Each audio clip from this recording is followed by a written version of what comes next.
Hey everyone, Bob Crossan from Wastewater Digest. I am currently in Tampa, Florida at the WateReuse Symposium 2025, where I'm meeting with some water reuse leaders about things that are going on across the country in terms of, as I've said multiple times now, water reuse. So let's go check out some of the booths and talk to some of the leaders who are out there, talk about what's going on with them, some of the challenges that they're facing and how they're trying to overcome that.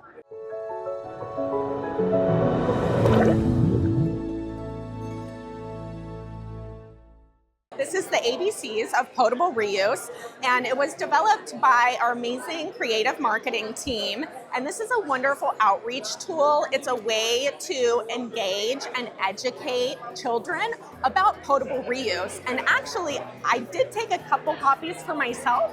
And what I'd like to do is leave them with my child's pediatrician, because that's a wonderful way to gain the public's trust about potable reuse and how safe that water is by outreaching to your medical professionals. It has a children's book kind of vibe to it, but it seems like the information is also good for adults. Absolutely, absolutely. And that's what I hope is going to happen with these as they get in the hands of children.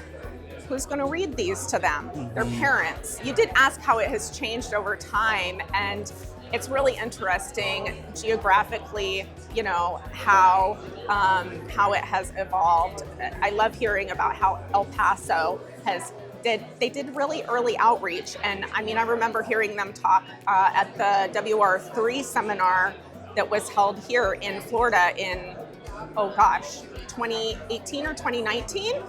And everyone loved the water so much from their pilot, and when they went full scale, they actually wanted it back at the end when they had to change back to their original source water. We're very excited that El Paso Water broke ground on our first of its kind directed distribution potable reuse facility in El Paso, Texas.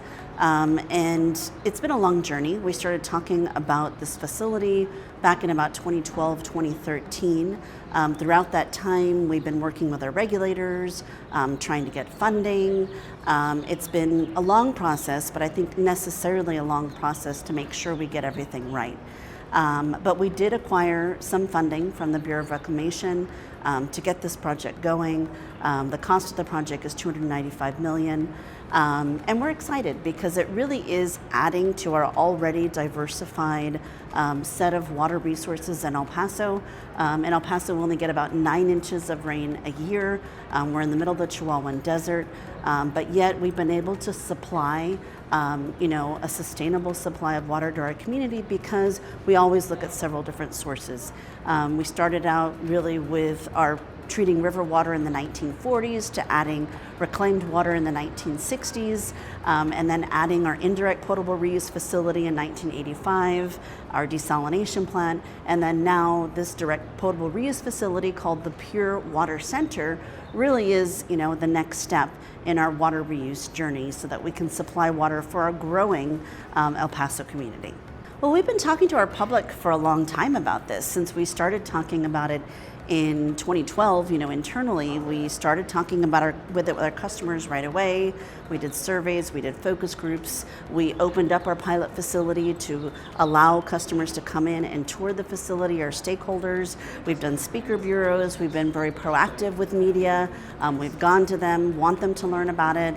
And it's really very similar to the mindset that we do with all of the services that we deliver at El Paso Water. We've been talking about conservation with our customers, about our indirect potable reuse facility.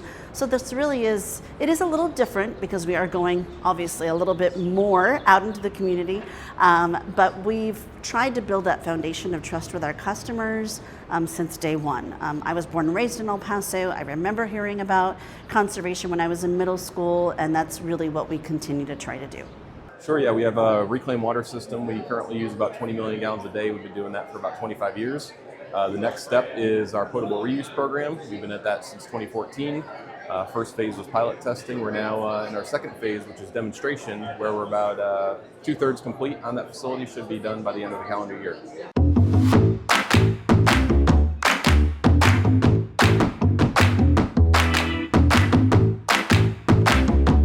So today what we have here is we have some of our flow solutions, not nearly all of them, as well as some of our water quality solutions here. Start with the mag meter, right? So this is our standard mag meter. This particular unit is a battery operated unit. And we also have them in 120 volt, 24 volt powered as well. What stands our mag meters apart is some of our standard options like Hastelloy C electrodes are standard versus stainless steel, more corrosive resistant. Also, we have 0 straight run requirement. So if you give us 3 pipe diameters upstream and 2 downstream, it's a 0.2% of reading accuracy. Without any straight run at all, it's guaranteed to be better than 1%. So you can put 2 90s or a valve and a 90 on either side, and we'll still be guaranteed better than 1%.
Seems to be a very big trend toward industrial siting in communities, driving a need for water reuse. So we see this in Columbus, Ohio area, in the Atlanta area, where there are industrial users, electric car manufacturers like Rivian, or data centers for Meta, Facebook, or AWS, right?